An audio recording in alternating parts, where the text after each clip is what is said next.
Oh, ow. My leg is hurting tonight, man. I fucking always stand and do it. It fucking hurts. Yes, it's gonna sound funny. The arc of my fucking foot, dude. Oh my god, it's bad. It's so bad.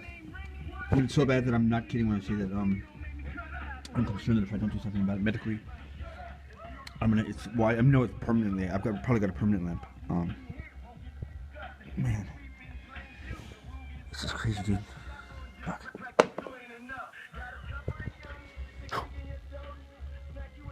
It's amazing to me, actually. I used to be a biking addict. How much physical pain I'm in all the time. It's hard for me to get a pain ladder. I don't know all these terms. The pain ladder scale on it because there's always something scarier, right? You know, there's always that level of pain that you've been to before that you were always scared of reaching again when you're in pain. You know what I mean? No matter how much pain you're in, it doesn't mean you have to be in pain all the time. You go to the hospital for your pancreas thing, man. Damn, you know. So after that, you get out of the hospital and you start comparing every pain you have to that. This shouldn't hurt me at all, you know. The other people have been shot or stabbed and they say it wasn't that big of a deal, you know. And then, you know, it's like the paper cut totally freaks me out, and other people totally, you know, have something big, and or you think it is. It all depends on the way you view it, you know. I mean, when you think about it, we really put sort of a scripted, you know, a very Hollywood explanation on everything that happens to us, emotionally, physically. You know, it's something that I always noticed when I was in high school, roughly that age, you know, and I was going through my depression because I noticed there seemed to be this like level of identification that you couldn't talk about something or be that deep of a person or pretend to even be that deep of a person was really how it was, unless you had some sort of credentials. These were subliminal.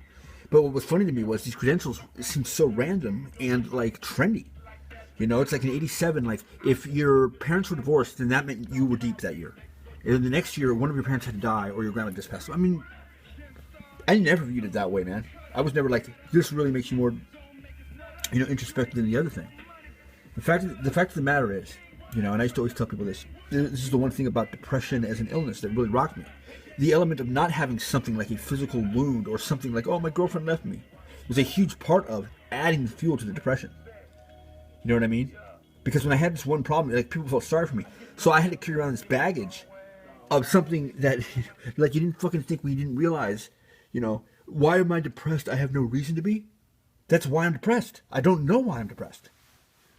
You know? And yet these people would go around with, like, you know, you're depressed. You know, little Timmy stole my Hot Wheel the other day. Like, is that how we sounded when we were 7? If your Hot Wheel got stolen, you had the right to be depressed. But if mine didn't, and then when we were all the way up to 18, so then our cars got stolen. Cars are important now. Material items are important. It's just all how you judge it in the eyes. Because I do think that's something you bring into another life. You know, I've told this story before.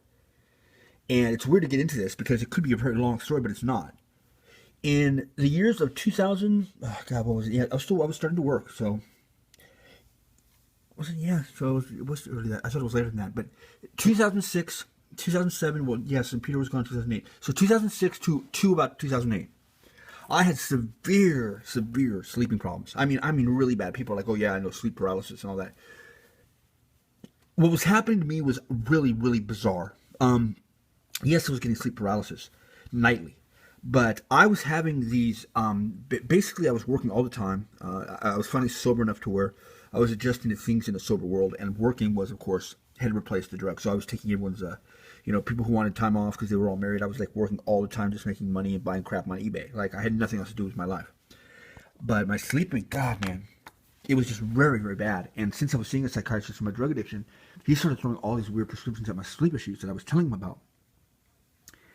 Long story short, what was happening to me was I would be having these, I wouldn't even say they were nightmares all the time, but these dream experiences that were so real that basically all I did was have my eyes opened up when I woke up, and that's the only difference that I felt. I was aware that I hadn't literally like been in a car accident or literally seen my friend shot in the face, which was in the dream. That did not matter. My mind was registering it, and this was confirmed later when I had to the sleep specialist, as a real event. So I would have these waking up from nightmare moments where I would wake up and be like, fuck, damn, I'm having it again, and be trembling and shaking and sweating as if the event really had occurred. I don't know how it crossed over in my mind like that. And I would be aware of that. I'd be like, oh, great, great. I just saw someone get shot. Well, not really, but apparently that's how I'm going to have to deal with it the whole day, and that's how I dealt with it. I remember being at work at noon and having woken up to be at work at 4 in the morning and still shaking from the experience I had between 1 and 4 in the morning in a dream. Knowing it was a dream, but it didn't matter. My body was reacting and having PTSD, which they eventually started treating me as if I did have PTSD, for nightly events. And some of these events were not like bad nightmares. I'm not saying they were all nightmares.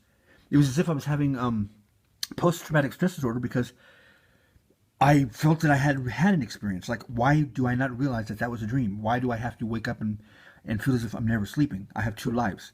I have all these weird ones that seem to happen to me on random nights. You know, I'm a different person every other night, but during the daytime, I'm Dawn. And after about a year and a half, I mean, I just got used to it. But I remember waking up every morning and being terrified of the thought of going back to sleep again. And then going back to sleep that night and just being like, wow, 12 hours ago I said I was too terrified to ever go back to sleep. I can't believe I'm doing that. And nightly I would keep going back to sleep and I'd be like, it's the same thing every day. I'd wake up terrified. And all these different experiences. And my body and my mind, according to the sleep specialists, were somehow or another, probably due to the past drug use, viewing these experiences in dreamland as if I was consciously awake. So it didn't matter if I didn't really see someone blow their head off. I did really see someone shoot their head off as far as it registered for me as an emotional experience. Looking back at that time period. Oh, by the way, the way I got out of it was very fascinating because I had not been like getting spiritually connected at all back then. And I remember it was very intuitive when something basically told me, I was taking like 5 different prescriptions at the time just for the sleep. And it said to stop taking all the sleep medication stuff. And I was kind of radical like that. Like, just as much as I'll just go on to some drugs, I'll be like, you know what, I'm just going to stop taking all the scripts. We don't suggest that. Well, there's a lot of things you don't suggest that I do that seem to work. But I wasn't even seeing the doctors at the time. I remember I had like 6 months worth of refills, and I just decided I was going to stop taking them because something told me it'll be like a little, like a jolt, sharp little, those paddles they put on your heart to restart you. Sometimes that's what fixes the oil well on fire. They put a dynamite stick and blow out the fire. The explosion takes away the oxygen and all that. A little jolt to your system once you get back to sleep. And sure enough, I didn't even really think about it. Like, I realized a couple months later, wow, I haven't had a nightmare in like 2 months. And I didn't want to think about that time period. Like, thinking back at it now, like that whole time period was hell because of these experiences I was having. And I look back at it now and I just, God, it was just like, I don't know what to say about it. It's just like I see darkness. It's like when I was at my worst with my depression when I was younger. When I try to think back about it, I always get a vision in my mind, even if it's a metaphoric vision. And I always just see blackness. It's like everything's pitch black. It's as if it's been erased from my mind as a real file, although I know it existed. And so where did it go? I know it's in the library somewhere, but because the tag's here, but I can't find any of the real footage.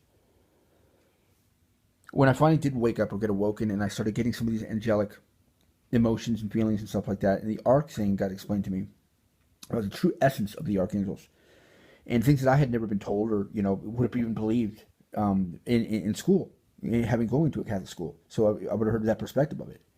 But just in a general term of a spiritual entity of any way, shape, or form that tries to assist those that are done in the physical world, I was aware that there was a huge amount of experience and that your assistance to anyone in life, physical or life ethereal, would be based on some sort of knowledge that you have had with these experiences. But at the same time, does that mean like only rape victims can talk to rape victims, only shooting victims can talk to shooting victims? Because I don't think that's really how it worked. That makes the other person feel good if it's in exactly the same thing. But I saw through that sometimes. I was like, dude, this person did not, the stuff that really shook them up didn't shake me up. And eventually I started realizing that's kind of what was going on during that period with my dream sequences.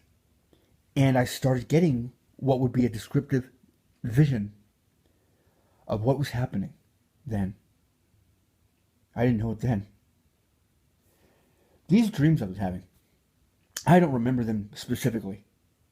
But like I said, they did seem to be categorized as in the stabbing night or the rape night, like weird things like that. Like I had gone through the actual experience myself. It was as if, this would be a great little, idea for a screenplay. It was as if I literally, during the nighttime, not knowing who these people were or what they were going to be or if I would ever meet them, but now knowing that I probably have been, had been somehow or another subjected to some kind of unique experience as them, as they felt it, not as Don would feel it in that experience. In other words, it was like I was in your spirit. When something negative, and I haven't even met you yet, happened to you, and one day we're going to meet, and you're going to tell me some random story, and I don't like to see, I have a pet peeve about telling people, oh, I know how you feel, because I don't know how you feel. And something was telling me, Don, that's kind of what was going on when you were having those nightmares. You're not going to remember that moment or what it's like. But in a way, you do understand that pain. You're just not able to specifically cite it.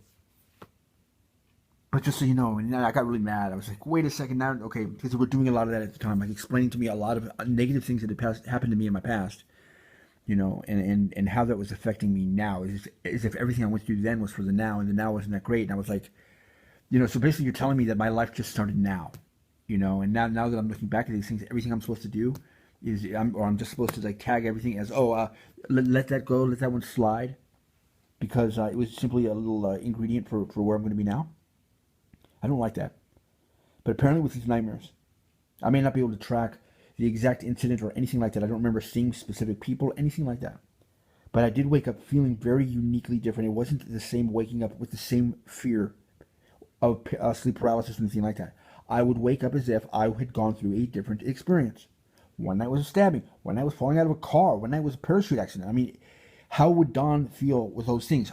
Differently probably each time. Or maybe I could say the parachute accident reminded me of the diving incident. They were all traumas. I was feeling trauma. To a point where, apparently, by some legal means, I was certified in it. I just don't know what they all are. I don't remember what they were. But I felt them. It's fucking, see, it gets me mad to think about it. If it's even possible. See, I get mad because I know in my head something is valid about what I'm saying. Something is very valid about what I'm saying. That was just too bizarre. It was not just sleep issues. And it freaks me out too because it totally has that alien abduction feel and whatever. I mean, obviously, we're supposed to take care of it. I just don't like that shit. It's so funny. I can talk about spirits and channeling in, and yet when we start talking about aliens and all that crap, I start like not feeling comfortable.